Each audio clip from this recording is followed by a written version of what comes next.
Bom dia, boa tarde ou boa noite. Estamos aqui para mais uma adaptação da aula do Centro de Mídias da segunda série do ensino médio, tá bom? Agora é uma aula de sociologia, tá bom? Vamos lá. Socorro, ele é diferente. Cultura, o eu e os outros, né? Nós vamos falar sobre cultura. A professora já conversou com vocês aí sobre o que é cultura, né? Cultura é tudo aquilo que nós fazemos, né? Tudo aquilo que eu faço, nós somos animais culturais, né? Porque nós criamos cultura, nós aculturamos, eu pego traços da cultura do outro, né? Eu uso muito exemplo, às vezes, do animal, né? Então, por exemplo, você tem um cachorrinho, tem um gato ou um outro animal e você deixa a portinha lá fechada, mas você mostra para ele onde abre, né? Geralmente é um mecanismo fácil. Você percebe que depois de um tempo o animal vai lá e abre, né? Mas ele não faz diferente. Se você trocar a fechadura, muitas vezes ele já não consegue, entendeu? Você vai ter que mostrar para ele de novo, porque ele não vai refletir, né? Quando você troca, ele não faz aquela reflexão, nossa, acho que foi trocada a fechadura, eu vou ter, né, que olhar em outro lugar. Não, ele continua indo naquele mesmo lugar, né? Então ele não tem mais aquele acesso ali. Então nós aculturamos, né? Tem uma cena também que tem um professor que trabalha, quando ele fala vamos imaginar um formigueiro, vamos imaginar que nós somos seres que comemos formiga, né? Então, o seu pai enfia o gravetinho lá, pega a formiga e come. Só que como nós criamos cultura e aculturamos, o que acontece? Daqui a pouco vem um outro com a máquina e tira toda a formiga, né? Só que ele acabou com toda a formiga, mas ele fez de uma maneira diferente, né? Então, nós temos essa capacidade de fazer as coisas de uma maneira diferente, né? Nós possuímos a técnica, a razão, né? E a linguagem. Quando ele fala de identidade e alteridade, né? Nós temos uma identidade, né?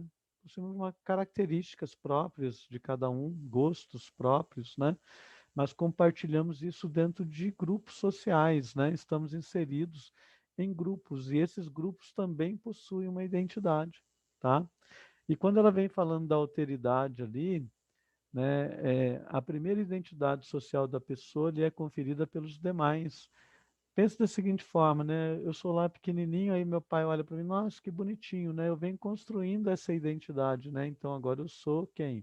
O Reginaldo, mas o Reginaldo bonitinho, que alguém falou, né? E quem falou? Foi o outro, né? E nós também falamos do outro, né? É, segundo Sartre, o inferno é o outro, mas eu tenho que entender que eu também sou o outro na vida do outro, né?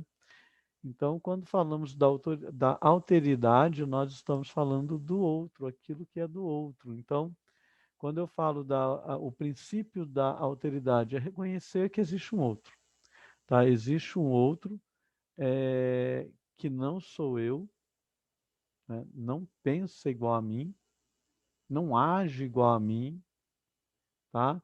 Mas é um ser humano, né? Somos semelhantes, ele é um ser humano. E você não quer o respeito pelas suas diferenças, então o outro também. É isso que eu tenho que colocar em mente, né? Quando falamos aí do princípio da alteridade. Sem o princípio da alteridade, eu não tenho a empatia. Né? Se eu não reconheço o outro, como que eu vou ter a empatia? Como que eu vou ser empático se eu nem o reconheço? Então eu preciso reconhecer. Ah, professor, mas nós reconhecemos todos. Será? Lembra da aula da minoria que nós falamos lá no primeiro ano?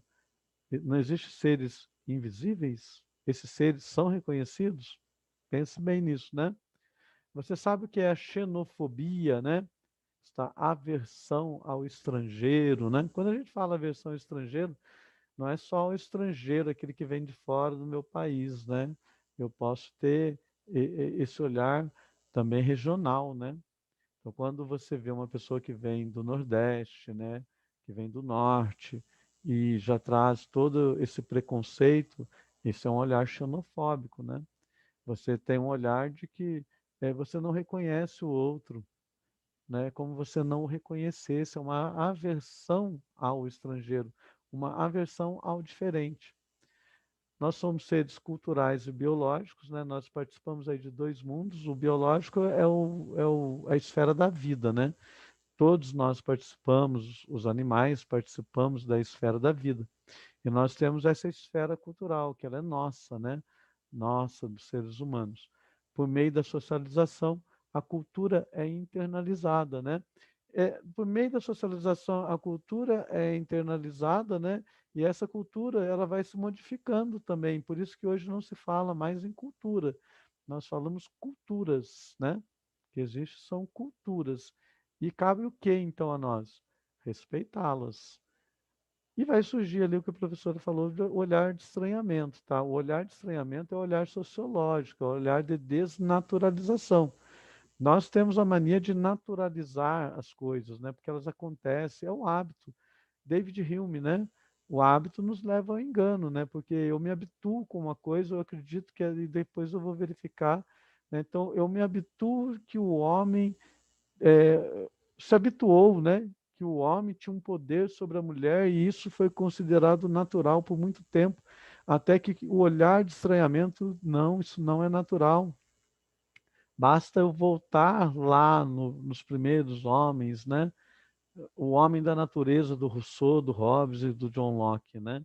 Então você começa a perceber que é uma construção social, e se é uma construção social, ela pode ser desconstruída, como ela vem sendo desconstruída, né? É um paradigma, né? É uma ideia, é um pensamento estabelecido por muito tempo, mas que agora, né? E como que você quebra esse paradigma? Então ele tem que ser questionado. Tem que ter o questionamento, o sujeito pensante. Por isso que nós falamos muito da faculdade, da universidade, né, para que o aluno busque, né, esse conhecimento, para que ele possa ser um sujeito mais crítico, mais reflexivo, tá bom? Mas não que só o sujeito que frequenta uma faculdade seja crítico e reflexivo, né? Se eu pegar, a gente conhece várias pessoas, né, que são críticos e são reflexivos. Ele lê, ele conhece do mundo, né, ele está a par do que está acontecendo, do que está acontecendo no mundo, tá bom? Então, é o olhar de estranhamento. Eu trabalho muito quando eu falo do olhar de estranhamento, um trecho ali da série Merli. Vou ver se eu coloco para você, tá bom? Porque esse olhar de estranhamento, gente, quando a gente fala da escola, né, muitas vezes quando um professor chega numa escola, ele é um professor novo, é passado para ele as características de alguns alunos, né? Então ele já entra dentro de uma sala de aula, muitas vezes com aquele olhar sobre o aluno, mas ele precisa ter um olhar de desnaturalização. Não, ele não é assim, né? Ele foi construído dessa forma. Talvez na sua aula ou em outra aula, mas não necessariamente ele vai agir assim em todas as aulas, tá bom? Muito obrigado aí pela sua participação. Vou colocar o link para você depois do vídeo lá também, tá? Se inscreva no canal do professor Regis Oliver.